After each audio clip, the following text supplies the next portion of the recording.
So likewise, in the assignment, you have 16 mangoes and 14 apples. Obviously, your total will be 30 in the first selection, but your total cannot be 30 in the second selection because whatever she selected, mango or apple, she's going to eat it and she's going back into the fruit basket. So the probability of getting a mango or the probability of getting an apple is not over 30 anymore. So figure it out. Okay. So let's go back now. So, but look at that now. So that is the root of the green pathway, if you want to put it that way. Okay. If you want to put it that way, that's the green pathway.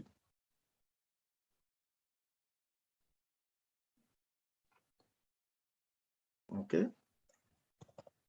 But what if it was a brown she selected? So here I go. Here we go. What if it was a brown and not a green? Because remember, I keep on repeating, the tree diagram is not going to tell you what's going to happen. Is what are the possibilities, especially like if you're going and do a big project and you want to analyze, are you going to open a business? You're going to go and invest. And you do using data from research, previous research to make decisions. They call that decisions under uncertainty.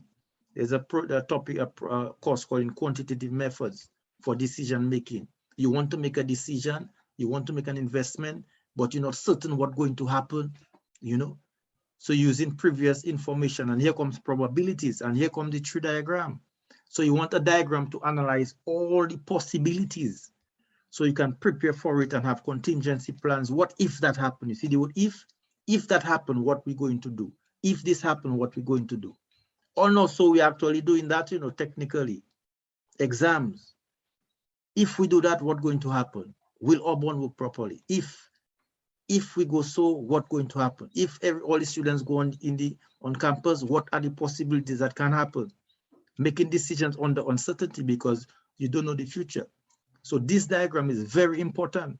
It is applied everywhere, in science, in sociology, in biology, economics, politics, engineering, medicine, because we're making decisions under uncertainty using probabilistic information, you know, data of past research to make decisions. Take this very, very seriously, okay? Yes. Mm-hmm.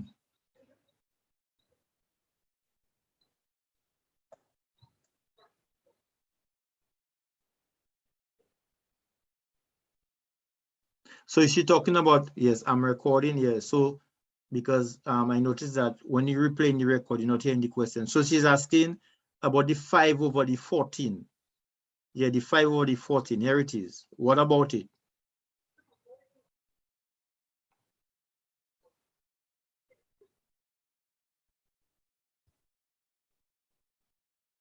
She's saying if it's the same way we get the 9 over 14, how we get the 5 over 14. Remember, we get 9, we put 9 here because we say if it was a green, if it was a green, there will not be 10 greens anymore, there will be 9 greens, isn't that so?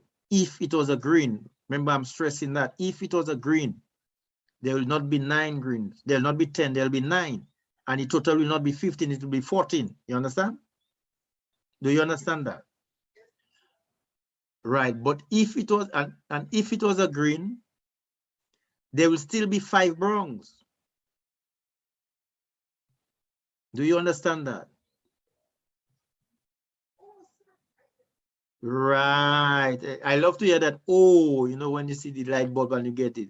Because if that's why I keep on stressing. You see that if it was a green, that is very important to get the real sense of what is happening. Because we're not saying it's a green, you know, but what if it was a green? There will still be 5 browns, isn't that so? All right. Yes. And the total will be 14 because it's a green that was selected. That's why it's 9. Now, remember we say the diagram is not displaying what is going to happen, what can possibly happen. So in his first selection, in his first selection, all right?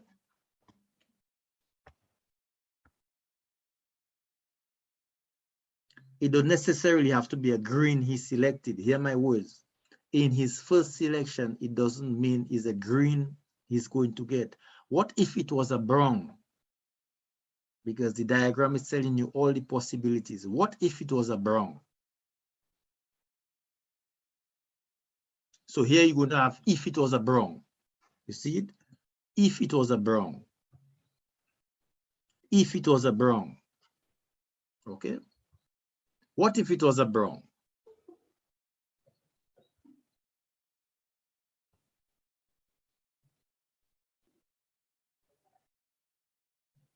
What if it was a brown? What is the probability of him getting another brown? What if it was a brown? What is the probability of him getting a green if it was a brown? Can anybody tell me what comes under this brown rectangle? If it was a brown, what is the probability of him getting another brown if it was a brown and not a green? Say that again. 4/14, exactly. If it was a brown and not a green. If it was a brown, then, you know, there will not be 5 browns again. As you correctly said, there will be 4 browns and 14 in total if it was a brown. If it was a brown, what is the probability of him getting a green if it was a brown? Anybody? 10 on 14, because if it was a brown, there will still be 10 green cards if it was a brown. These are probabilities. What if? What if? What if it was a brown? The probability of him getting another brown is 4/14. What if it was a brown? The probability of him getting a green is 10/14. Okay. Any question?